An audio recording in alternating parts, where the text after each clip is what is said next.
Fall of 2020 was a really unique time. We were coming back to in-person school after all the COVID closures. And when I looked at my class list, I noticed that my first period class had 42 sewing students. And my classroom doesn't have space for 42 sewing students. And especially that year, with the COVID guidance of keeping students separated as much as possible and also documenting who they were in close contact with each day, this was going to be a real challenge. I have an adjoining classroom, and my thought was to move several of the students into that classroom where there would be more space, but then that would create a huge new problem of how was I going to teach students in both rooms.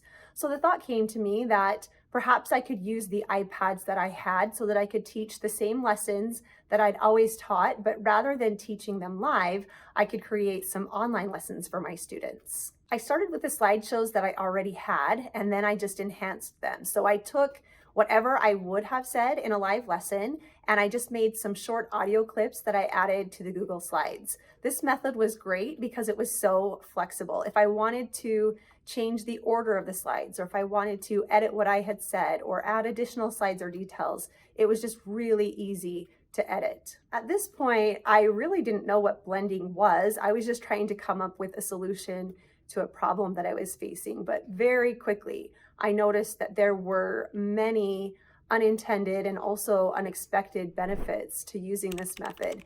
Within the first week, I was notified that 5 of the students in my class had COVID exposures and that they would be out of school for the next 10 days. Normally, with this happening, especially at the beginning of the semester, that would have been really stressful for me. I would have worried about how I would catch those students up when they returned to school, while at the same time helping other students to progress. And with this method, that was no longer an issue for me. Another benefit that I quickly saw was that previous to this, I felt like I was teaching to the middle group of students. The students who caught on quickly or had already had some sewing experience, they were expected to wait for more instruction until more of the class was ready for it. And the struggling students were struggling and being left behind, which caused them to struggle even more. And I really wanted students to find joy in sewing. And the old-fashioned method of teaching just wasn't achieving that. Students can't find joy in sewing if they're bored or if they're struggling. And now the advanced students can achieve more and the struggling students can receive more support, which helps to decrease their frustration. I had a student transfer 2 weeks into the class, and then he left on vacation for a week. And it was only because of blending that I was able to help him and other students like him. Putting the lessons and instructions online really frees me up to give more of that individualized feedback to students. I can catch mistakes before they've even made them, and I have time to make more of a connection with each of the students in the class. Another unintended benefit that was actually surprising is that it was better for students when they weren't doing the same things at the same time. In the past, all of the students would need the iron at the same time or other sewing supplies at the same time.